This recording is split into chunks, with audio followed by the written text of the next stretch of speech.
अच्छा करने की सोचे, किसी को गलत राय ना दे, अपने दुश्मन के साथ भी बुरा बर्ताव ना करे। हो सकता है आपके अच्छे बर्ताव से ही आपकी दुश्मनी खत्म हो जाए। बुरा करके बुरा ही पाया जा सकता है और अच्छा करके अच्छा पाया जा सकता है। कर भला तो हो भला। आचार्य चाणक्य कहते हैं कि दोस्त ऐसे बनाओ जो आपका साथ बुरे वक्त में भी नहीं छोड़े, क्योंकि अच्छे वक्त में तो सभी साथ देने को तैयार रहते हैं, लेकिन अगर विपत्ति के समय कोई साथ देता है तो वही सच्चा दोस्त है। आपका या आपके दोस्त का पैसों से अमीर होना जरूरी नहीं है, लेकिन उसका दिल से अमीर होना बहुत जरूरी है। वे आपके हर काम में हेल्पर होते हैं। वो आपकी प्रोग्रेस के टाइम नॉर्मल रहते हैं और आपके संकट आने पर आपका साथ नहीं छोड़ते। जैसा आपने देखा होगा कि राजा कुछ ऐसे व्यक्तियों को अपने पास रखता है जो उनकी उन्नति के समय या उनका राज्य छिन जाने पर भी राजा के साथ ही रहते हैं, क्योंकि ऐसे अच्छे व्यक्ति अवसरवादी नहीं, आदर्शवादी होते हैं। वे मौके का फायदा कभी नहीं उठाते। तथा कुछ ऐसे लोग होते हैं जो लालच में आकर अपने राजा को धोखा देते हैं। कुछ लोग अपना स्वार्थ सिद्ध होने पर दल बदल कर लेते हैं, अपनी टीम चेंज कर लेंगे, छोड़ के चले जाएंगे आपको। इस पॉइंट में आचार्य चाणक्य इनडायरेक्टली लोगों को सचेत करना चाहते हैं कि सहयोगियों का चुनाव करते समय संस्कारों का विचार अवश्य करना चाहिए, क्योंकि सज्जन व्यक्ति, साफ मन के व्यक्ति कठिन से कठिन दौर आने पर भी अपनी सीमा में ही रहते हैं, अपनी मर्यादा को नहीं छोड़ते। आज की जनरेशन को यह विशेष रूप से ध्यान देना चाहिए कि जब भी वो किसी को दोस्त बनाए, जब भी किसी को अपनी लाइफ में एंट्री दे, तो किसी पर भी ट्रस्ट करने में जल्दीबाजी नहीं करनी चाहिए। आचार्य चाणक्य कहते हैं किसी व्यक्ति के पास नॉलेज का होना या उसका गुणवान होना उतना ही जरूरी है जितना कि उसके जिंदा रहने के लिए उसकी सांसें। क्योंकि कोई व्यक्ति अगर रूप से सुंदर हो तथा जिसका संबंध ऊंचे घराने से हो, लेकिन अगर उसमें बेसिक नॉलेज ही नहीं है, तो वो ऐसे सुगंध रहित फूल की तरह है जो सुंदर तो बहुत है, लेकिन उसमें महक नहीं होने की वजह से उसकी कोई वैल्यू नहीं है। अगर आप एक अच्छे परिवार से हैं, लेकिन आप में वह गुण नहीं है जो एक साधारण व्यक्ति में होना चाहिए, तो आपका एक महान परिवार से रिश्ता होना कोई मायने नहीं रखता, क्योंकि आपकी वैल्यू आपके नॉलेज से है। आप में जितना सांसारिक ज्ञान है उतनी ही आपकी वैल्यू होगी। तो इंसान को ज्यादा से ज्यादा नॉलेजेबल होना चाहिए, क्योंकि अगर नॉलेज है ना तो सब कुछ प्राप्त किया जा सकता है, लेकिन अगर सब कुछ है और नॉलेज नहीं है, ज्ञान नहीं है, तो सब कुछ होना भी बेकार है। कोयल की इंपॉर्टेंस उसके स्वर में है, उसकी मीठी आवाज ही उसकी सुंदरता है। कहने का मतलब है कि व्यक्ति का सौंदर्य उसके गुणों में छिपा रहता है। जिस प्रकार कोयल और कौवा दोनों काले होते हैं, परंतु कोयल की मीठी कूक सभी को पसंद होती है। यही मीठा स्वर उसका सौंदर्य है। इसलिए गुणी को गुणों का सम्मान करना चाहिए। व्यक्ति अपने गुणों से जाना जाता है, अपने अच्छे कर्मों से जाना जाता है। आचार्य चाणक्य ने जितना महत्व प्रोग्रेस का बताया है, उतना ही प्रोग्रेस में बाधक हर चीज का त्याग करने को बताया है। कहने का मतलब है कि अगर व्यक्ति ऐसी चीजों का त्याग करता है जो उसी की सक्सेस में रुकावट डाल रही है, तो वो बहुत जल्दी सफल बन जाता है। जैसे अगर आपके एक व्यक्ति के गांव को छोड़ने से अगर पूरे गांव का कल्याण होना, तो उसको उस गांव को तुरंत छोड़ देना चाहिए। यही त्याग है, यही समर्पण है। व्यक्ति की प्रोग्रेस में रुकावट डालने वाली हर चीज को हटाने में, उसे छोड़ देने में बिल्कुल भी देर नहीं करनी चाहिए, चाहे वो कितनी ही मूल्यवान क्यों ना हो। क्योंकि अगर उस वक्त आपने उस मूल्यवान चीज के लालच में आकर उसे अपने रास्ते की रुकावट बने रहने दिया, तो आप खुद के ही शत्रु बन जाएंगे। महाभारत में अर्जुन ने अपनों के प्रति भावुक होकर सोचना बंद नहीं किया होता ना, तो अधर्म पर धर्म की जीत कभी नहीं होती। क्योंकि अर्जुन के युद्ध भूमि में जाने के बाद भी उनके मन में यही संकोच था कि मैं मेरे अपनों को कैसे मार सकता हूँ, जिन्होंने मुझे पाला है, जीवन जीना सिखाया है। लेकिन जब भगवान श्री कृष्ण ने कहा ना कि अर्जुन, अगर तुम अपने कर्तव्य को भूलकर अपनों के प्रेम में विवश हो, तो तुम युद्ध भूमि छोड़कर जा सकते हो। क्योंकि युद्ध भूमि में क्षत्रिय का धर्म होता है कि बुराई के खिलाफ लड़े, और तुम्हें तो यहाँ सिर्फ तुम्हारे अपने ही नजर आ रहे हैं, तुम्हें सिर्फ तुम्हारा प्रेम ही नजर आ रहा है। तुम भूल रहे हो कि तुम इन सब से युद्ध करने के लिए आए हो। यानी कि जब तक आप अपनी सफलता के रास्ते में आने वाले हर प्रकार के रुकावट को छोड़ नहीं देते ना, आप सफल नहीं हो सकते। चाणक्य कहते हैं कि मौन रहो, सतर्क रहो और परिश्रम करते रहो। इंसान का बहुत बार चुप रहना फायदेमंद रहता है, क्योंकि मौन रहने से कई बार लड़ाई झगड़ा होने से बच जाता है, बात बढ़ने से रुक जाती है। कई बार विवाद का समाधान चुप रहने से हो जाता है, क्योंकि जब आप गुस्से में लड़ते हो ना, जवाब देते हो, उस वक्त आपको यह नहीं पता होता कि आप क्या क्या बोल रहे हो। और अगर आप सही भी बोल रहे हो, तो भी लड़ाई के वक्त सामने वाला आपके शब्दों को निगेटिव वे में ले रहा होता है। इसलिए कई बार चुप रहना बोलने से ज्यादा फायदेमंद होता है। चाणक्य कहते हैं कि मेहनत करके वो सब पाया जा सकता है जो आपकी किस्मत में लिखा ही ना हो। और अगर 99% मेहनत मायने रखती है ना, तो 1% किस्मत भी रखते हैं वो लोग। इसलिए मेहनत करना किस्मत को बदलने के लिए बहुत जरूरी है। जब आप 99% मेहनत करोगे ना, तब वो आपकी 1% किस्मत वाला रोल है ना, वो काम में आएगा। परिश्रम करके भाग्य को भी अपने वश में किया जा सकता है, और सतर्क रहना बहुत जरूरी है। आप सभी जानते हो, जो व्यक्ति सावधान रहता है, सतर्क रहकर अपना कार्य करता है, उसे किसी भी प्रकार के भय की आशंका नहीं होती। जिस व्यक्ति को आलस्य, असावधानी और गफलत में रहने की आदत है, उसे हर स्थान पर हानि उठानी पड़ती है। उसका न तो आज है और ना ही कल। इसलिए एक्टिव रहें, सतर्क रहें, अपने जीवन में आने जाने वाली कठिनाइयों से मेहनत करके और सावधानी से मुकाबला करें।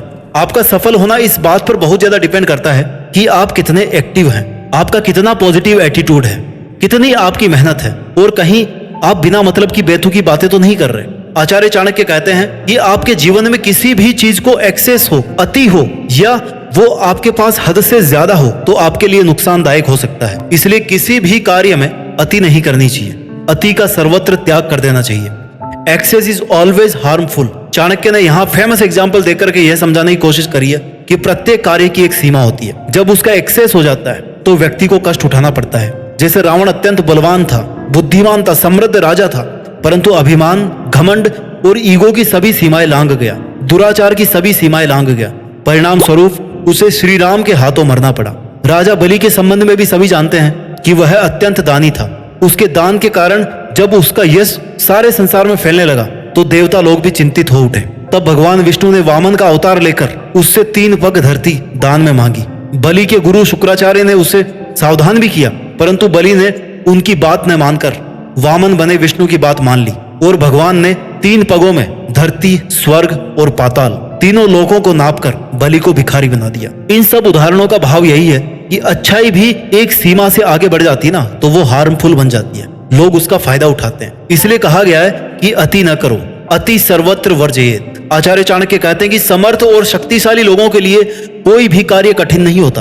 पढ़े लिखे विद्वान व्यक्तियों के लिए कोई भी स्थान विदेश नहीं होता। इसी प्रकार जो मधुरभाषी हैं उनके लिए कोई पराया नहीं होता। मतलब यह है कि जो लोग शक्तिशाली हैं यानी जिनमें सामर्थ्य है, कैपेसिटी है, उनके लिए कोई भी काम पूरा कर लेना कठिन नहीं होता।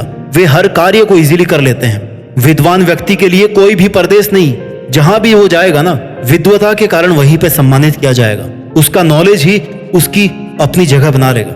इस प्रकार मधुर भाषा बोलने वाले व्यक्ति पराये लोगों को भी अपना बना लेते हैं। उसके लिए पराया कोई भी नहीं होता है, सब उसके अपने ही हो जाते हैं। इसलिए खुद में इतनी कैपेसिटी होनी चाहिए, इतने गुण होने चाहिए कि वो कहीं भी रहे अपने शब्दों से, अपने नॉलेज से सबका दिल जीत ले, सबको अपना बना ले। आचार्य चाणक्य कहते हैं कि परिवार में अगर एक भी व्यक्ति बुद्धिमान है, विद्वान है, सफल है तो उसका प्रभाव पूरे परिवार पर पड़ता है। जिस प्रकार सुगंधित फूलों से लदा हुआ एक ही वृक्ष सारे जंगल को सुगंध से भर देता है ना, उसी प्रकार ज्ञानी व्यक्ति से सारे वंश की शोभा बढ़ती है, प्रशंसा होती है। कुल का सम्मान बढ़ाने के लिए एक सद्गुणी पुत्र ही काफी होता है। धृतराष्ट्र के 100 पुत्रों में से एक भी ऐसा नहीं निकला जिसे सम्मान से याद किया जाता हो। ऐसे 100 पुत्रों से क्या फायदा? सगर के तो 60,000 पुत्र थे, लेकिन इनमें से आप किसी एक को भी नहीं जानते। और वहीं दशरथ पुत्र श्री राम, पांडु पुत्र अर्जुन, इन्हें आप अच्छे से जानते हो, क्योंकि 100 अज्ञानी पुत्रों की जगह एक ज्ञानी पुत्र का होना ही उसे महान बनाता है। इंसान अपने ज्ञान और कर्म से ही जाना जाता है, ना कि संख्याओं से।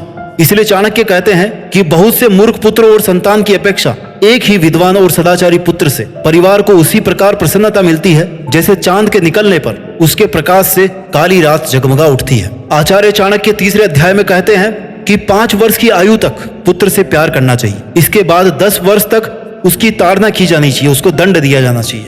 परंतु 16 वर्ष की आयु तक पहुंचने पर उससे मित्र जैसा व्यवहार स्थापित कर लेना चाहिए, क्योंकि तब उसका व्यक्तित्व और सामाजिक अहम ईगो डेवलप हो रहा होता है। मित्रता का अर्थ है उसे यह महसूस कराना कि उसकी परिवार में महत्वपूर्ण भूमिका है। मित्र पर जैसे आप अपने विचारों को ला देते नहीं है ना, वैसा ही आप यहाँ पर अपनी संतान के साथ भी ना करें।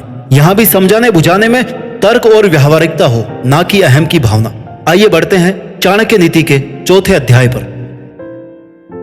चाणक्य नीति अध्याय 4। इस अध्याय में आचार्य चाणक्य बताते हैं कि आपके जीवन का ना जाने कौन सा पल आखिरी हो, इसलिए आपको हर दिन मेहनत करके कुछ ना कुछ नया करते रहना है। कर्म की इंपॉर्टेंस बताते हुए चाणक्य लिखते हैं कि किस्मत लिखी होती है, लेकिन फिर भी जीवन में सफलता कर्म करने से ही मिलती है, अकेले किस्मत पर डिपेंड होने से नहीं मिलती है। इसलिए सक्सेसफुल होने के लिए कर्म करते रहना चाहिए। आपकी करेक्ट नॉलेज ही आपकी लाइफ की जमा पूंजी है। आप उसे कभी भी कहीं भी यूज करके खुद को प्रूव और इम्प्रूव कर सकते हो।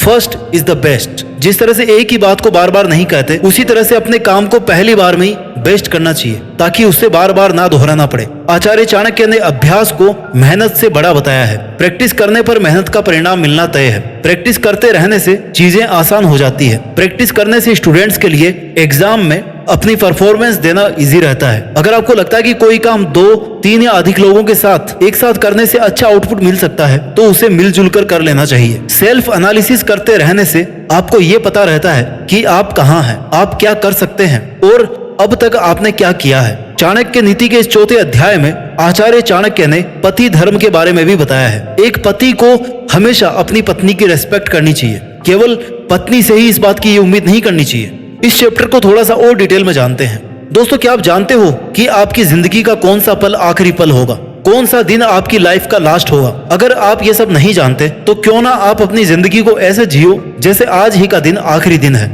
जब तक आपका शरीर स्वस्थ और निरोग है ना, और जब तक आप जिंदा हो तब तक व्यक्ति को सभी के कल्याण के लिए अच्छे काम करते रहना चाहिए। जब मृत्यु हो जाएगी उस समय तो आप वैसे भी कुछ करने के लायक नहीं बच पाओगे। ऐसा करके आप हमेशा अपना एक नया जीवन जी सकते हैं और कुछ नया इन्वेंशन कर सकते हैं। आचार्य चाणक्य का विश्वास है कि मनुष्य के जीवन की लगभग सभी बातें पहले से निश्चित हो जाती है, जैसे कि वो कितने साल तक जिएगा, किस प्रकार के काम करेगा, उसे धन की प्राप्ति कैसे होगी, वो कितनी विद्या प्राप्त कर सकेगा। लेकिन दिक्कत यह है कि इसका पता किसी को नहीं रहता, इसलिए इंसान को अपना बेस्ट ही करना चाहिए।